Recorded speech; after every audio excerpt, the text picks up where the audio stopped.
My people, what's going on? So today, y'all see I'm somewhere different. I'm not outside where I usually be at, but that's because I got good reasoning. Listen, that's because we are coming to y'all today to show y'all ways that we preserve the food. We're gonna give y'all 3 ways.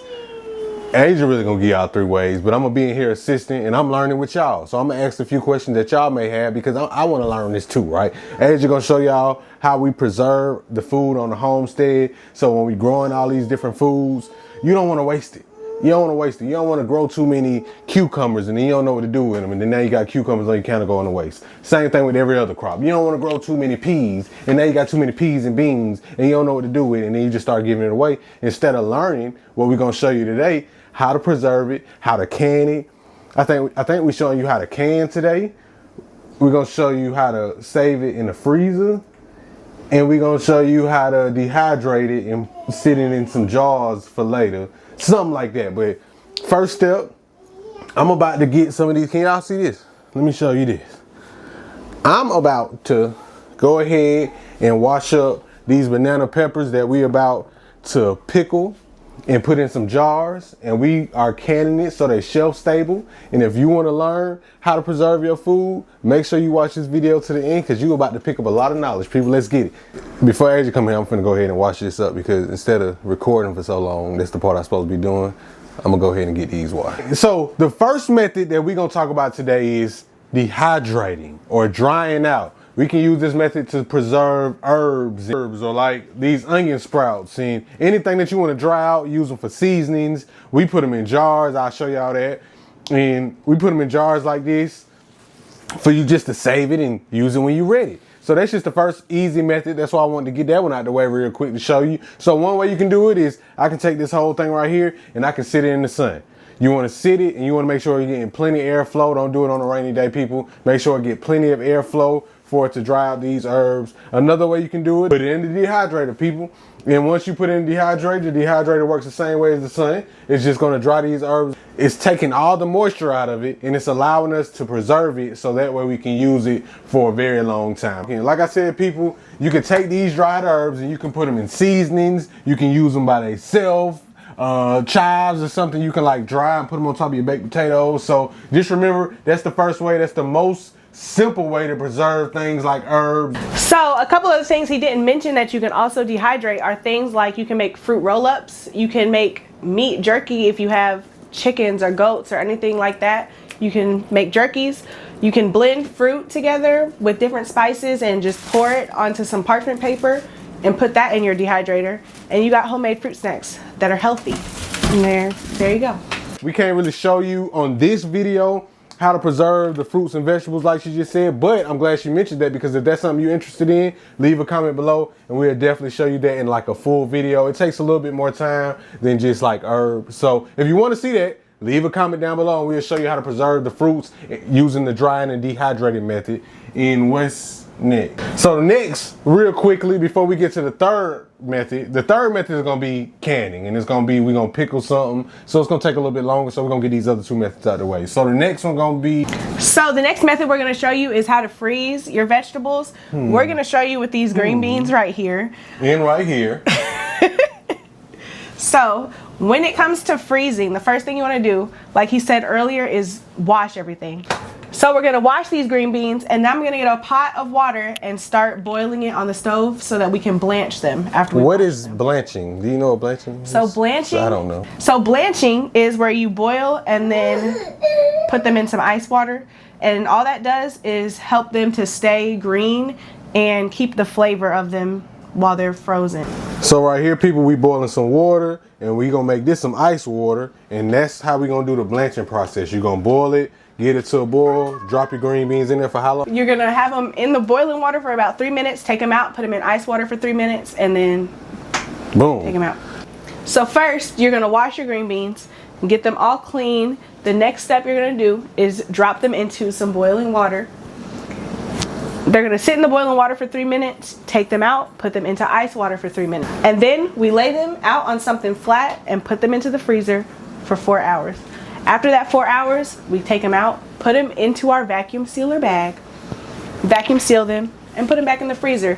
When you're freezing things, you do always want to remember to label what it is and when you put it into the freezer, just so you know how long it's been in there, just for you to, you know. I gotta remind y'all that we can't show you everything that we're doing after the freezing in this video, because we're just kind of giving you ideas of how to preserve your food, and we wanting to get to the canning part. Well, I do, because I'm excited about doing some canning. So I can't show y'all after the 4 hours what it look like, but you see, put it in the freezer for 4 hours on something flat like she said. That way it doesn't stick together once you put it in the bag and start freezing. Then after it freezes on something flat in the freezer, then you can put them in your Ziploc bag, or you can put them in your vacuum sealed bag and then vacuum seal it, and then you store it. And she told you everything else you need to do. So now it's time. What I've been waiting on, is time for us to get to the canning of the banana peppers. I'm not just excited about this because I like banana peppers. I like banana peppers on pizzas and subs, and maybe we can make some subs tomorrow. But I also want to get to this part of the video because a lot of people ask us how to can things. A lot of people ask us what is the best way to preserve things. In my opinion, I think canning is one of the best ways to preserve items and preserve your food, because you can can it in a way to where it has what is it called? I said chef. It has shelf life, shelf stability. So first thing you want to do, people, is make sure you wash all your banana peppers off. I shouldn't have to tell you to do this, because we all know you're supposed to rinse your vegetables, especially if you got them out your garden.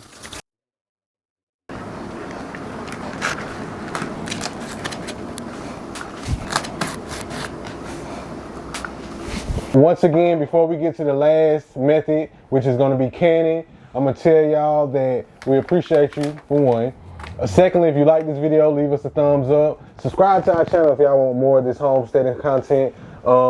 It is harvest season for us. We're going to be harvesting till October, people. And with harvesting comes preserving everything that we harvest, because we can't eat it all at once. And we're going to be showing y'all throughout the season. So with that being said, if it's anything that you want to know more of, if you want to know something specific, ask the question down below. We will definitely make that video for you all, because we can't make this video too long. You know, in the world we live in, everybody wants to get straight to the point. So for us to get straight to the point, we just giving you the 3 ways that you can preserve foods with this. But with canning is very important. Canning is very scientific, if I don't say so myself. Canning is a skill in itself, people. Canning is its own chapter of homesteading. So with that being said, we will give you a little bit more information about canning than we did with dehydrating, drying, and freezing, because you have to do it the right way. So I'm learning with y'all age to do more of this type of stuff. That's why I'm on baby duty right now.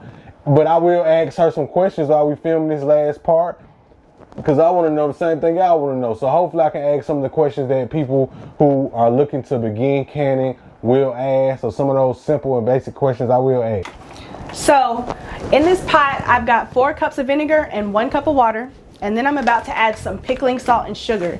Now, I'm using pickling salt. I'm not using regular table salt, because it won't do the same thing when it comes to preserving your food. You have to use pickling salt when you're making pickles. Like he just said, when it comes to canning, it is very scientific. What we're showing you right now is pickling, but if you want to see more in depth, we'll cover that in more videos. Canned fruit and jams, jellies, things like that. We'll go over all that in another video, but this video specifically, we're showing you how to pickle banana peppers. So tell them about the acidity, boss.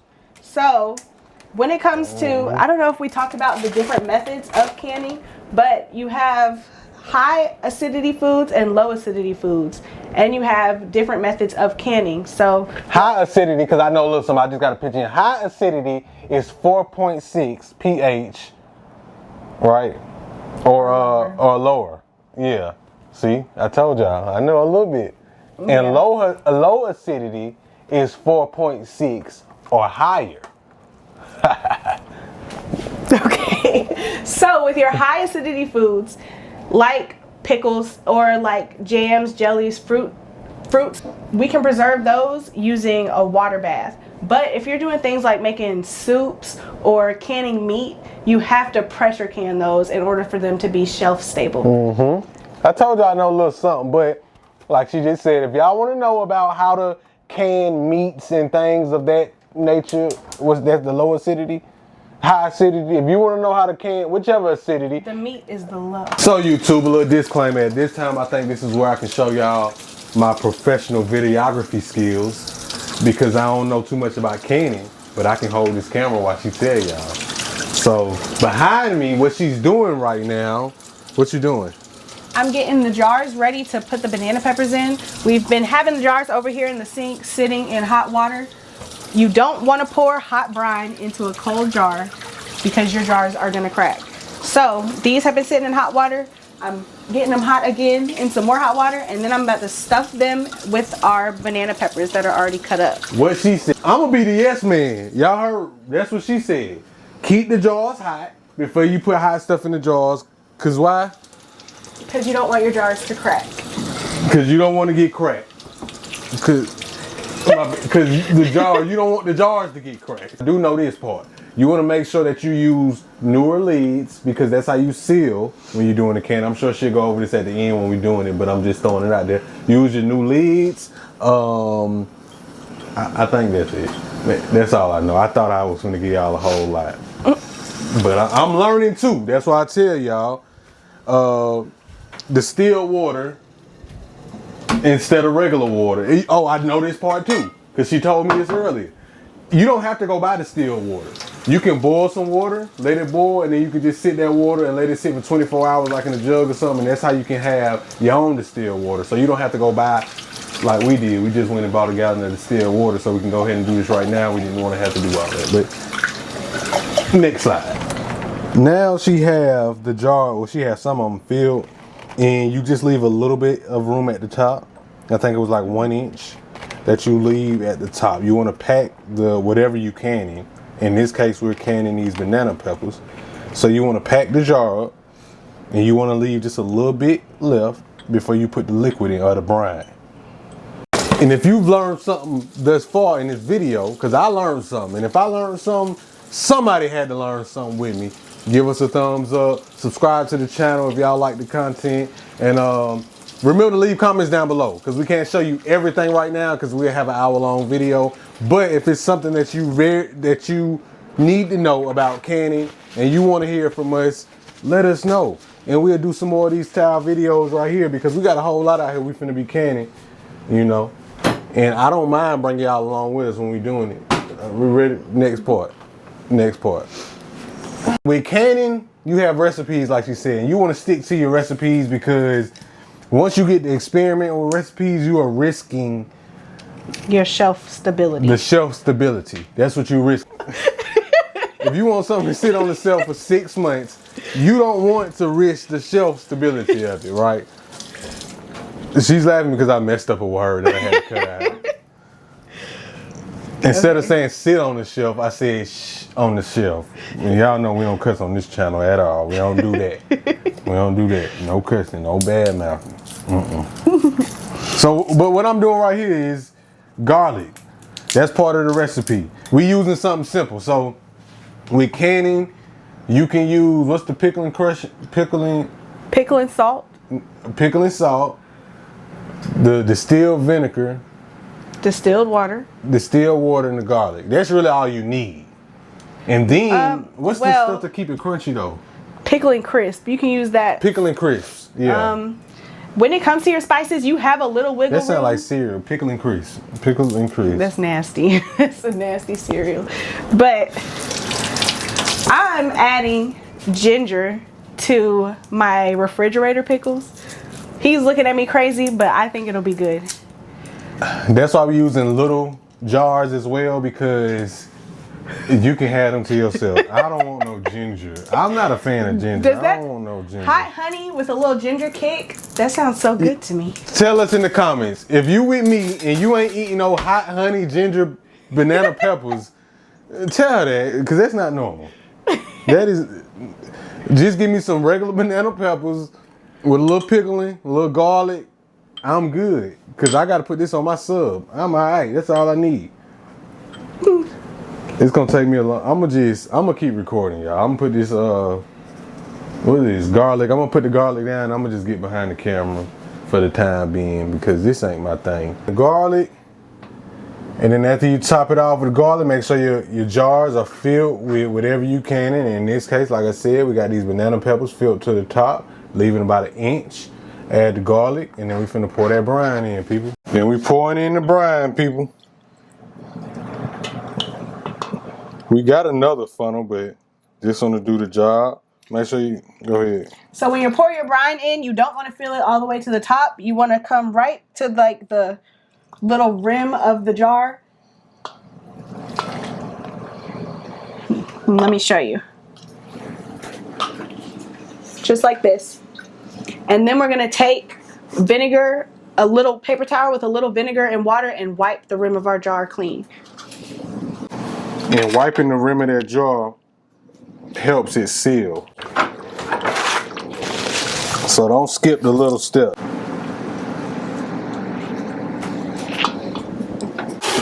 Alright, people of YouTube.